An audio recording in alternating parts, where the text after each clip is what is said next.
Hello friends, Radhe Radhe, जय श्री कृष्ण। कैसे हैं आप सब? उम्मीद करती हूँ आप सब ठीक होंगे और माता रानी के नवरात्रों का और उनके भरपूर आशीर्वाद का आनंद ले रहे होंगे।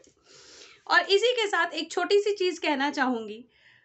मुझे बराबर बोलना तो नहीं आता है, बट बंगालीज में आज का दिन बहुत ही शुभ माना गया है। सो फर्स्ट ऑफ ऑल, शुभ Shashthi to all my Bengali viewers, all my Bengali members of our Brijraj family. So this is the very auspicious day in Bengal. Durga Puja और भी बूम से स्टार्ट होती है and if I am not wrong तो मुख दर्शन जो होते हैं वो शायद आज से ही होते हैं। So Shubho Shashti once again to all my Bengali friends here, and this is, I guess, this is also told as Jomai Shashti.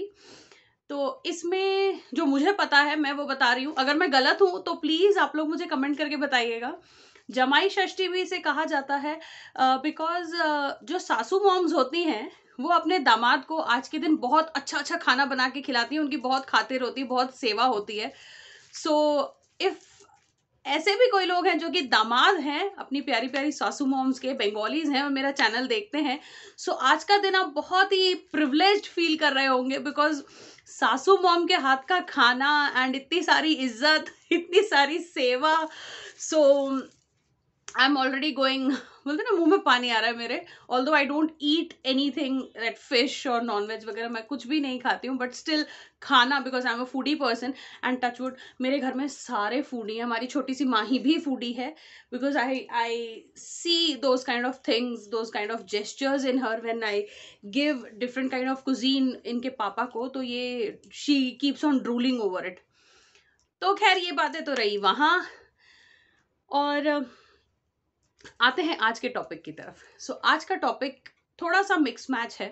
सबसे पहले कुछ जैसे मैं ऑलरेडी बता चुकी हूँ कि लड्डू गोपाल को हमें क्या भोग लगाना है। वैसे तो देखिए, जो सृष्टि का संचार कर रहे हैं, जो भगवान है, श्री कृष्ण कह लीजिए, या लड्डू गोपाल श्री कृष्ण के ही बाल अवतार हैं। तो श्री कृष्ण जो हैं वो नारायण जी का अवतार हैं और नारायण जी सृष्टि का संचार करते हैं। तो हम कौन होते हैं? भगवान जी को भोग लगाने वाले, जिसने पूरी सृष्टि बनाई, इतनी सुंदर रचयिता है वो इस सृष्टि के। हम कोई नहीं होते उन्हें भोग लगाने वाले, लेकिन फिर भी हमारा मन है, हमारे भाव हैं कि हम अपने भगवान को जितना भी थोड़ा बहुत हमसे बन पड़े, हम छोटा सा भोग लगाएं अपने भगवान को। सो हालांकि इस पे मैं पहले भी एक वीडियो बना चुकी हूँ, तो फिर भी मेरे पास कमेंट्स आते हैं, लोग पूछते हैं कि हम क्या भोग लगाएं। तो एक बार आज जो मैंने भोग लगाया है वो एक एग्जाम्पल मैं आपको दिखा देती हूँ कि मैंने क्या भोग दिया है भगवान जी को यहाँ पे, और उसी के साथ थोड़े से टिप्स मैं और दे दूंगी। और सेकंड टॉपिक जो मैं आज डिस्कस करूंगी कन्या पूजन के ऊपर, क्योंकि आज छठा नवरात्र है माँ कात्यायनी का। तो आज का डे है येलो, येलो कपड़े पहनने, तो मैंने भी येलो कलर का कुर्ता पहना हुआ है। This is yellow dress which I am wearing today. तो साड़ी नहीं है येलो में, बिकॉज साड़ी जो है मेरी येलो कलर की, that is of my marriage and that is too heavy to be like मैं उसको आज ऐसे कैरी करूं। तो साड़ी इज टू हैवी, मतलब डेली यूज में पहनने के लिए with small kid. So I am wearing simple yellow kurta. तो हो सकता है वीडियो थोड़ी सी लेट मिले बिकॉज आज मैं थोड़ी सी ऑक्यूपाइड हूँ कहीं और भी। तो आते हैं भोग के ऊपर। सबसे पहले जो मैं पहले आपको दिखा रही हूँ कि मैंने आज भगवान जी को क्या भोग दिया है, एंड देन फिर हम कन्या पूजन के बारे में छोटी सी डिटेल्स हैं वो बातें करेंगे। सो जी फ्रेंड्स, ये है मेरा आज का भोग जो मैंने यहाँ पे लगाया है। सुबह पूजा हो गई, उसके बाद भोग लग गया।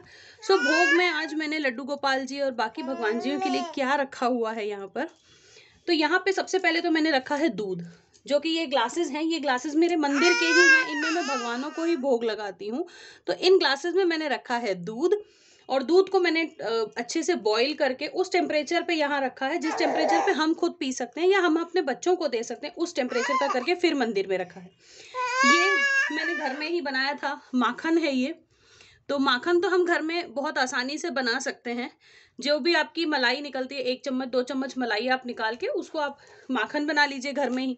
और साथ में यहाँ रखी है मैंने मिश्री, ये मिश्री है, मिश्री के दाने हैं, ये घर का बना हुआ मक्खन है, और साथ ही में ये ग्लासेस में यहाँ पे दूध है। सो जी फ्रेंड्स, ये है एक छोटी सी भोग सेवा जो मैंने आज भगवान के लिए की है। तो आज मैंने प्लेन दूध रखा हुआ है, सिर्फ चीनी मिला के प्लेन दूध मैंने आज यहाँ रखा है। गर्मी के दिनों में आप या तो इसी दूध में एप्पल्स अगर आपके घर में हो तो आप Apple shake, banana shake, Rooh Afza डाल सकते हैं उसमें, या फिर और भी ऐसे चीज़ें कुछ सिरप्स आते हैं जिसको आप यूज़ कर सकते हैं। ऐसा कुछ नहीं होता है कि आप भगवानों को ये मत दो, आप भगवानों को वो मत दो, ऐसे मत करो, वैसे मत करो, कुछ नहीं है। बस आपके भाव और आपकी शुद्धता रहनी चाहिए, उसके अलावा कोई प्रॉब्लम नहीं है, आप दे सकते हैं, मैं देती हूँ। जिस तरह से हम लोग 10 तरह का खाना खाते हैं, हम भगवानों को क्यों नहीं खिलाएं, ठीक है। और कई लोग तो ये भी करते हैं, जो खुद खाते हैं वही भगवान को खिलाते हैं। तो खुद भी अगर वो चीज़ खाते पीते हैं तो भगवानों को क्यों नहीं खिलानी चाहिए, भगवानों को भी खिलाइए। तो मतलब पैक्ड फूड वगैरह, डोंट टेक मी रॉन्ग, मैं किसी ऐसी चीज़ की बात नहीं कर रही हूँ, क्योंकि भगवान को हमेशा सात्विक भोग चढ़ता है जिसमें प्याज लहसुन का भी यूज़ नहीं किया जाता है। सो मेरे पास ऐसा भी क्वेश्चन आया था कि आप भगवान जी को क्या खिलाती हैं, क्या करती हैं। तो भैया ऐसा है, मैं भगवान जी को सिर्फ सुबह पूजा के समय ही भोग देती हूँ, क्योंकि मेरे घर में सारा दिन जो खाना बनता है वो प्याज लहसुन के साथ बनता है। इसलिए मैं भगवान जी के पूजा में या उनके भोग में कोई भी चीज़ को कंटामिनेट नहीं करना चाहती हूँ, इसलिए मैं साधारण भोग जो है मेरे से बन पड़ता है, मैं वो करती हूँ। सो ये तो आपने भोग का एक ऑप्शन देख लिया कि एक भोग हम ये चढ़ा सकते हैं। जरूरी नहीं है कि आप तीनों चीजें चढ़ाएं, भोग मतलब दूध भी, माखन भी, मिश्री भी। किसी दिन आप सिर्फ दूध का भोग लगा सकते हैं, गर्मी के दिन है तो जो आपके मिल्क में ऐड करने वाले सिरप्स होते हैं वो यूज कर सकते हैं। फ्रूट्स यूज करते हैं शेक बनाने के लिए तो फ्रूट्स यूज कर सकते हैं। और एक एवरेस्ट का आता है ड्राई फ्रूट मिक्स आता है, केसर मिल्क, केसर मिल्क के नाम से आता है वो, आप वो केसर मिल्क यूज कर सकते हैं। केसर मिल्क ठंडे दूध में भी अच्छा लगता है, गर्म दूध में भी अच्छा लगता है। उसमें ड्राई फ्रूट्स होते हैं, केसर होता है, तो आप उसको दूध के साथ पहले अच्छे से बॉईल कर लीजिए और उसके बाद दूध ठंडा करके या जिस टेम्परेचर पे आप खुद पी सकते हैं उस टेम्परेचर पे आप इसको बना के यहाँ भोग में दे सकते हैं। आप फ्रूट्स जो हैं सिर्फ नॉर्मल फ्रूट्स रख सकते हैं, आप ड्राई फ्रूट्स रख सकते हैं, खीर बना सकते हैं, हलवा बना सकते हैं, बादाम का हलवा, बेसन का हलवा, सूजी का हलवा, आटे का हलवा, कितने तरह के तो हलवे बनते हैं। फिर जोलों की खीर, पंजाबी लोग बराबर समझ जाएंगे मैं क्या बोल रही हूँ। जोलों की खीर क्या होती है? जोलों की खीर सिवई वाली जो खीर होती है, सिवई डाल के बनती है, सिवई बना सकते हैं। चावल की खीर बना सकते हैं, साबूदाने की खीर बना सकते हैं, और बहुत सारे ऑप्शंस हैं। अगर आप करना चाहते हैं तो बहुत सारे ऑप्शंस हैं। फिर और कुछ ना समझे, मिश्री रख सकते हैं, और ड्राई फ्रूट्स अगर साफ पैकेट है तो उसमें से आप ड्राई फ्रूट्स का भोग दे सकते हैं।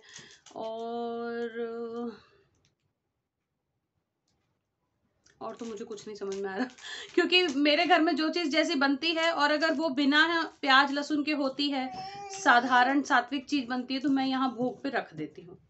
सो अगर आपके घर में भी कोई ऐसी चीज़, चाहे नाश्ते के समय या चाहे लंच डिनर के समय कोई चीज़ ऐसी बन रही है जो बिना प्याज लहसुन के है, वो आप भोग में रख सकते हैं। या फिर इस तरह के जो भी जो चीज़ें मैंने जो ऑप्शंस आपको बताए, आप ये भी रख सकते हैं। सो ये हो गई एक बात। दूसरी बात, अब हम आते हैं कन्या पूजन पे, जो कि की जाती है महाअष्टमी या महानवमी के दिन, जो कि आज 6th नवरात्र है, परसों 7वां है, फिर अष्टमी नवमी शायद इस दिन एक ही दिन पड़ रही है। अष्टमी और नवमी एक ही दिन पड़ रही है, वैसे 2 अलग दिन पे होती है, इस बार एक ही दिन पड़ रही है। 25 को अष्टमी नवमी दोनों है।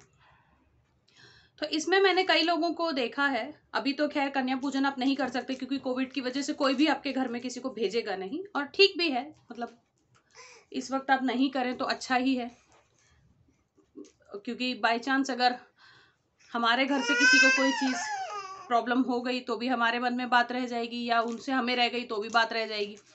तो ठीक है, कोई बात नहीं। ऐसे मौके पे आप क्या कर सकते हैं, आप सबसे पहला, अगर आपके घर में छोटी सी लड़की है, मतलब आपकी बेबी गर्ल है या लड़की है आपकी, तो आप सबसे पहला भोग जो है माता रानी का निकालेंगे। अब माता रानी का भोग मैंने कई लोगों को देखा है, वो लोग क्या करते हैं, हलवा, पूड़ी और चने, ये जो है मेन प्रसाद होता है नवमी या अष्टमी पूजन का, जो कन्याओं को खिलाया जाता है। तो कई लोग क्या करते हैं कि 2 पूड़ी, थोड़ा सा हलवा और थोड़े से चने निकाल देते हैं। तो ये आपको नहीं करना है, इस तरीके से चीजें नहीं होनी चाहिए। बिकॉज जिस तरीके से नवरात्र के 9 दिन आप माता रानी के 9 स्वरूपों की पूजा करते हैं, उसी तरीके से भोग भी आप 9 की 9 देवियों को लगाएंगे। छोटी छोटी पूड़ियां बना लीजिए, इतनी इतनी जो जो हम अपने बच्चों को बना के देते हैं, उतनी छोटी छोटी पूड़ियां बना लीजिए, या चाहे बड़ी बनाना चाहते हैं बड़ी बना लीजिए, टोटली अप टू यू।